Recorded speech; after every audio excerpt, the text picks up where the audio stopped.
Auf einer Wiese über dem See Maninjau eine Gruppe junger Tänzer vom Stamm der Minangkabau.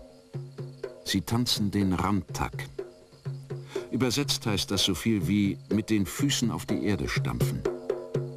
Symbolisieren soll der Tanz die Erdverbundenheit, die Tüchtigkeit und die Lebensfreude der Minangkabau.